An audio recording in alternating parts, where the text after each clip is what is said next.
തിരൂരിൽ നിന്ന് താനൂരിലേക്ക് വരുന്നു. താങ്കളുടെ നാടിൻ്റെ ഒരു അയൽപ്രദേശമാണ്. പക്ഷേ താനൂരിൻ്റെ ഹൃദയത്തുടിപ്പുകൾ താങ്കൾ അറിഞ്ഞു വരുന്നു. അതിനനുസൃതമായിട്ടുള്ളൊരു മാസ്റ്റർ പ്ലാൻ തയ്യാറാക്കുന്നു.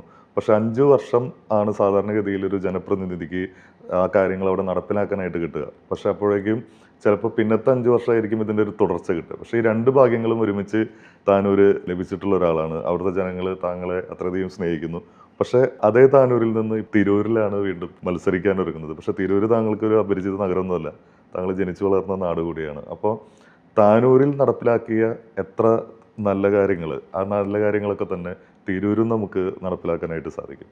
കേരളത്തിലെ വികസന ചരിത്രത്തിൽ ഞാൻ നേരത്തെ സൂചിപ്പിച്ച പോലെ ഈ മാറ്റങ്ങൾ കൃത്യമായി ഉണ്ടാവാനുള്ളൊരു കാര്യം തുടർഭരണമാണ്. അതൊരു വസ്തുതയാണ്. സാധാരണയായി അങ്ങ് സൂചിപ്പിച്ച പോലെ തന്നെ ഒരു 5 വർഷത്തെ ടൈമിൽ പ്ലാനും പദ്ധതിയും ഫണ്ടും കണ്ടെത്തുമ്പോഴേക്കും ആ കാലഘട്ടം സമായി. പിന്നീട് വേറൊരു ഗവൺമെൻറ്റാണ്. അതായിരുന്നു കേരളത്തിൻ്റെ ഒരു രീതി. പക്ഷേ ഇവിടെ ഇത്തവണ തുടർഭരണം കേരളത്തിലുണ്ടായി.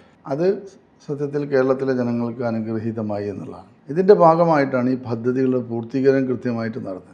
പുതിയ ഫണ്ടുകൾ ഫ്ലോ ചെയ്യാനുള്ള പുതിയ സോഴ്സുകൾ കണ്ടെത്താനും അത് കൃത്യമായി തന്നെ നടപ്പിലാക്കാനും കഴിഞ്ഞുള്ളത് കൊണ്ടാണ് ഇപ്പോഴും മെഗാ പദ്ധതികൾ പലതും പ്രവർത്തനങ്ങൾ നടക്കുന്നുണ്ട്. സയൻസ് പാർക്ക് വന്നു. ഇപ്പോൾ അവയവമാറ്റ ശസ്ത്രക്രിയയുമായി ബന്ധപ്പെട്ട് ഇന്ത്യയിലെ തന്നെ ഏറ്റവും വലിയ ആശുപത്രിയാണ് കോഴിക്കോട് വരാൻ പോകുന്നത്. വൈറോളജി ഇൻസ്റ്റിറ്റ്യൂട്ട് അടക്കം, വയനാട് തുരങ്കപാത, മലയോര ഹൈവേ, നാഷണൽ ഹൈവേക്ക് സ്ഥലം ഏറ്റെടുത്ത് നൽകിയ ഈ ഗവൺമെൻറ് സ്വന്തം ഫണ്ടിൽ നിന്നാണ് എടുത്തു കൊടുത്തത്. തീരദേശ ഹൈവേ, അങ്ങനെ വ്യത്യസ്തമായ പദ്ധതികൾ, അത് എണ്ണിയാലൊടുങ്ങാത്ത പദ്ധതികളുണ്ട്. അതിലേക്ക് എത്തപ്പെട്ട തുടർഭരണത്തിൻ്റെ ഭാഗമായിട്ടാണ്. ഇപ്പോൾ അതേ സ്ഥിതി തന്നെയാണ് താനൂരിൽ ഉണ്ടായിട്ടുള്ളത്. നമ്മൾ ആ തുടർ ഭരണത്തിലൂടെ, കാരണം പല പദ്ധതികളും അവർ പ്രതിപക്ഷ കക്ഷികൾ വലിയ രീതിയിൽ എതിർത്തുണ്ടായിരുന്നു. ഒരു കാര്യവുമില്ല, ആ നാട്ടിൽ നടക്കേണ്ടതാണ്, ഞങ്ങളുടെ കാലത്ത് മാത്രമേ നടക്കാൻ കഴിയൂ എന്നുള്ളൊരു രീതി ഉള്ളതുകൊണ്ടാണ് പലപ്പോഴും ഈ തടസ്സങ്ങൾ ഉണ്ടായിട്ടില്ല. പക്ഷേ അവിടെ 2ാം തവണ ഇടതുപക്ഷ പ്രതിനിധി ജയിച്ചു വന്നപ്പോൾ അതിൻ്റെ പൂർത്തീകരണത്തിൽ കിടക്കുകയാണ്.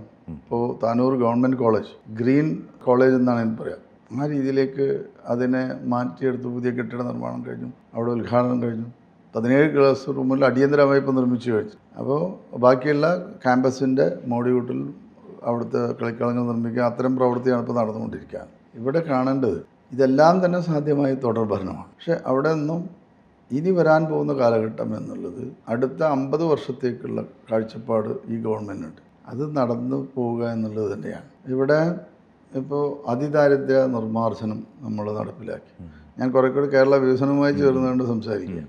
ആ അതിദാരിദ്ര്യ നിർമ്മാർജ്ജനം എന്നുള്ളതിനെ കളിയാക്കുകയാണ്. പക്ഷേ ഇന്ത്യയിലെ എല്ലാ സംസ്ഥാനങ്ങളും അത്ഭുതത്തോടെ കണ്ടു. പല രാജ്യങ്ങളും അഭിപ്രായപ്പെട്ടു എങ്ങനെയാണ് അതിദാരിദ്ര്യ നിർമ്മാർജ്ജനം സാധ്യമായത്. അതിദാരിദ്ര്യം എന്ന് നമ്മൾ പറയുമ്പോൾ കേരളത്തിലെല്ലാ ദാരിദ്ര്യം അനുവദിക്കും, ദാരിദ്ര്യം പാടെ മാറി എല്ലാവരും പണക്കാരായി എന്നുള്ളതല്ല.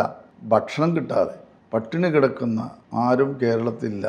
അതാണല്ലോ അതിദാരിദ്ര്യം. അതിദാരിദ്ര്യം എന്ന് പറയുമ്പോൾ ഭക്ഷണം കിട്ടാതെ വിശപ്പ് കൊണ്ട് ഉറങ്ങേണ്ടി വരുന്ന, വിശപ്പടക്കാൻ ഭക്ഷണമില്ലാത്ത ഒരു വിഭാഗം, ഉറങ്ങാൻ ഇടമില്ലാത്ത ഒരു സ്ഥലം, റോഡിലും തിണ്ണയിലൊക്കെ ഉറങ്ങേണ്ട ഗതികേടിൽ ഉണ്ടായിരുന്ന വലിയൊരു വിഭാഗം, അവരെ അതിൽ നിന്ന് മുക്തമാക്കാൻ കഴിഞ്ഞു. ഇന്ന് കേരളത്തിൻ്റെ തെരുവീതികൾ നിങ്ങൾ ശ്രദ്ധിച്ചു നോക്കും. കേരളത്തിൽ നിന്നുള്ള മലയാളികൾ ആരെങ്കിലും ഭക്ഷണത്തിന് വേണ്ടി കൈനീട്ടും നിങ്ങൾ കാണുന്നുണ്ടോ? ഈ കാറ്റഗറിയിൽപ്പെട്ടവർ, ഉറങ്ങാൻ ഇടമില്ലാത്ത ആരെങ്കിലും ഉണ്ടോ? പലരും ചെറിയൊരു കൂരെങ്കിലും ഉള്ളവരാണ്. ഇപ്പോൾ അതിൻ്റെ ഭാഗമായിട്ടല്ലേ 5 ലക്ഷത്തിലധികം വീടുകൾ നിർമ്മിച്ചുകൊണ്ട് 5,35,000 അധികം വീടുകൾ ഈ മാർച്ചിൽ പൂർത്തീകരിക്കും. ഈ സംവിധാനത്തിലൂടെ വന്നിരുന്ന എല്ലാവർക്കും വീട് എന്നുള്ള സ്വപ്നത്തിലേക്ക് മാറിയില്ലേ. ഇനിയും 1.5 ലക്ഷത്തിലെ പുതിയ അപേക്ഷകൾ വന്നാൽ അതുകൂടി പരിഗണിക്കാനല്ലേ നമ്മൾ തീരുമാനിച്ചത്. അവിടെ അടിസ്ഥാനപരമായ മാറ്റം എന്നുള്ളത് നമ്മൾ കാണേണ്ടത് ഒരു പ്രധാനപ്പെട്ട കാര്യം ഇനിയും ദാരിദ്ര്യം നിർമ്മാർജ്ജനം ചെയ്യുക എന്നുള്ളതാണ്. ദാരിദ്ര്യ നിർമ്മാർജ്ജനത്തിന് ചെയ്യാവുന്ന ഏറ്റവും വലിയ കാര്യമാണ് അവർക്ക് ജോലി ചെയ്യാൻ പറ്റാത്ത ആളുകൾ, അധ്വാനിക്കാൻ പറ്റാത്ത ആളുകൾ, അധ്വാനിക്കാൻ ആളില്ലാത്തവർ, അവരാണല്ലോ ഈ പട്ടിണി എന്നുള്ള അല്ലെങ്കിൽ ദാരിദ്ര്യത്തിൽ മുക്തമായി ദാരിദ്ര്യരേഖയ്ക്ക് ഉള്ളിലുള്ള ആളുകൾ. അവിടെയാണ് നമ്മുടെ ക്ഷേമ പെൻഷൻ ഏറ്റവും നല്ല രീതിയിൽ പ്രവർത്തിക്കുക. 62 ലക്ഷം ആളുകൾ ക്ഷേമ പെൻഷൻ നമ്മൾ നൽകുന്നുണ്ട്. അതിൻ്റെ അളവ് നമ്മൾ ഇപ്പോൾ കൂട്ടി വന്നു, 2000 രൂപയാക്കി. 62 ലക്ഷം ആൾക്ക് 2000 രൂപ വെച്ച് എല്ലാ മാസവും കൊടുക്കുകയല്ലേ, അത് വർദ്ധിപ്പിക്കേണ്ടതുണ്ട്. അതൊരു 5000 രൂപയെങ്കിലും ഒരു മാസം ഒരു വീട്ടിലെത്തിക്കഴിഞ്ഞാൽ അവരെ സംബന്ധിച്ചോളം പിന്നെ മറ്റു പ്രശ്നങ്ങളില്ല. ഈ ക്ഷേമ പെൻഷൻ വാങ്ങുന്നവർക്ക് എല്ലാവരും BPL കുടുംബങ്ങളായിരിക്കും. അവിടെ കാറും ബംഗ്ലാവും ഒന്നുമില്ലെങ്കിലും ഒരു വീട് അവർക്ക് സ്വന്തമായി ഉണ്ടാവും. അവർക്ക് ഏറ്റവും നല്ല മികച്ച നിരക്കിൽ ഭക്ഷ്യവസ്തുക്കൾ കിട്ടാനുള്ള സംവിധാനങ്ങൾ ഉണ്ടാവും. ഏറ്റവും നല്ല ആശുപത്രികൾ നമ്മൾ നിർമ്മിച്ചു കഴിഞ്ഞിട്ടുണ്ട്. ആശുപത്രികൾ ഇന്ന് ഇന്ത്യയിൽ മാത്രമല്ല ലോകത്തിൽ തന്നെ ഏറ്റവും നല്ല സർക്കാർ ആശുപത്രികളുള്ള ഒരു സ്ഥലമായി നമ്മൾ മാറിയിട്ടുണ്ട്. ഇപ്പോൾ ഗൾഫ് നാടുകളിലൊക്കെ തന്നെ ആശുപത്രി ഉണ്ട്, അതൊക്കെ വേറെ. പക്ഷേ പൊതുസമൂഹത്തിന് സൗജന്യ ചികിത്സ നൽകുന്ന ആയിരക്കണക്കിന് ലക്ഷക്കണക്കിന് ആളുകൾ സൗജന്യ ചികിത്സ നൽകുന്ന ഏറ്റവും നല്ല ആശുപത്രികളുള്ളതായി മാറിയിട്ടുണ്ട്. സൗജന്യ വിദ്യാഭ്യാസം, ഡിഗ്രി വരെയുള്ള സൗജന്യ വിദ്യാഭ്യാസത്തോടു കൂടി കുട്ടികൾക്ക് അത് ഉപയോഗിക്കാൻ പറ്റുന്നുണ്ട്. അപ്പോൾ ഏറ്റവും ആവശ്യമായ പണം ആവശ്യമായ എല്ലാ മേഖലകളും ഏറ്റവും സുതാര്യമായി കേരളത്തിൽ പ്രവർത്തിക്കുകയാണ്. അപ്പോൾ ഈ ക്ഷേമ പെൻഷനിലൂടെ നമ്മൾ ലക്ഷ്യം വെക്കും ഇവരെ സമ്പൂർണ്ണമായി ദാരിദ്ര്യ നിർമ്മാർജ്ജനം എന്നുള്ള പുതിയ ഒരു അജണ്ടയിലേക്കാണ് നമ്മൾ കടക്കുന്നത്. ഇതിൽ തന്നെ സ്ത്രീകൾക്കുള്ള സുരക്ഷാ പെൻഷൻ എന്നുള്ളത് നമ്മൾ ഉദ്ദേശിക്കുന്നത് മറ്റൊന്നുമല്ല, ഈ ദാരിദ്ര്യ നിർമ്മാർജ്ജനത്തിൻ്റെ ഒരു ഭാഗമായിട്ട് തന്നെ അതിനെയും കാണണ്ട്.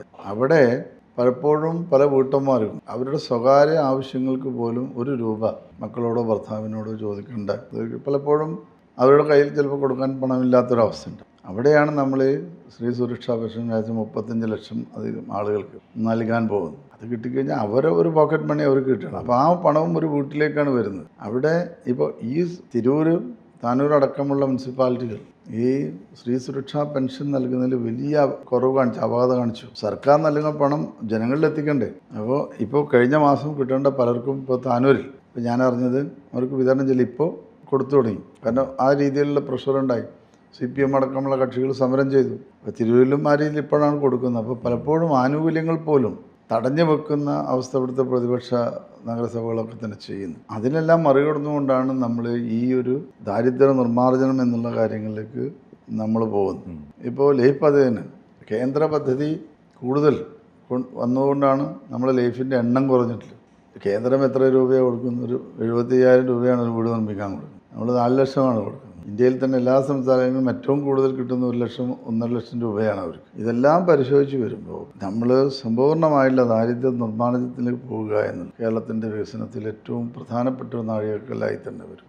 2ാം ഘട്ടമാണ് അത് ദാരിദ്ര്യം, 2ാം ഘട്ടം ദാരിദ്ര്യ നിർമ്മാർജ്ജനം. അതിനെപ്പോലും കളിയാക്കുകയാണ് ഇവിടുത്തെ പ്രതിപക്ഷം. ഇപ്പോൾ ഇങ്ങനെ ഓരോന്നും നമ്മളെടുത്താൽ നിരവധി കാര്യങ്ങൾ പറയാനുണ്ട്. ഇപ്പോൾ നമ്മൾ 10 വർഷം മുമ്പ് പിണറായി വിജയൻ തെരഞ്ഞെടുപ്പിനെ നേരിട്ട് മുഖ്യമന്ത്രി അദ്ദേഹം വരുന്ന സമയത്ത് പ്രകടന പത്രിക പുറത്തിറക്കി ഇടതുപക്ഷ മുന്നണി.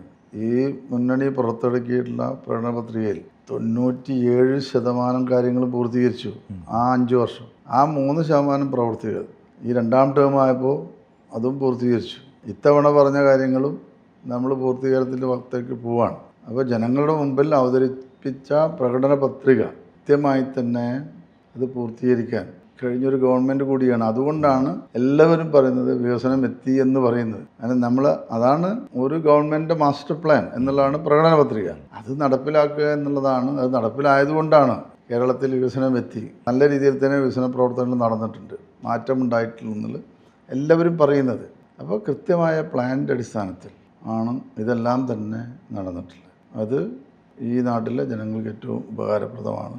അതായിട്ടുണ്ട്. എല്ലാവരും ആ അഭിപ്രായമുള്ളവരാണ്. പലപ്പോഴും രാഷ്ട്രീയമായും മതപരമായും അതിനെ എതിർക്കാൻ ഈ മതത്തെയും രാഷ്ട്രീയത്തെയും ഉപയോഗപ്പെടുത്തുകയാണ്. കേരളത്തിലെ പ്രതിപക്ഷം മാത്രമല്ല, കേന്ദ്ര ഭരണത്തിൽ പങ്കാളികളായ ആളുകളും അതിൽ കാര്യത്തിൽ മോശക്കാരുണ്ട്. അങ്ങനെ ഒരു പ്രശ്നം കൂടി നിൽക്കുകയാണ്. പക്ഷേ ജനങ്ങളത് തിരിച്ചറിയണം, ജനങ്ങളത് പഠിക്കാൻ തയ്യാറാവണം. ചെറിയ ആരോപണങ്ങളൊക്കെ വരുമ്പോൾ അതിനെ ഉയർത്തി കാണിക്കുന്ന ഒരു രീതി, അതിൻ്റെ യാഥാർത്ഥ്യം മനസ്സിലാക്കാൻ ജനങ്ങൾ ഇറങ്ങി തിരിച്ചാൽ ഈ ഗവൺമെൻറ് കാലത്തുള്ള നിഷ്പക്ഷമായുള്ള ഇടപെടൽ അത് കേരള പൊതുസമൂഹത്തിന് ഗുണം ചെയ്തു എന്നുള്ളത് തന്നെ നമുക്ക് കാണാൻ കഴിയും.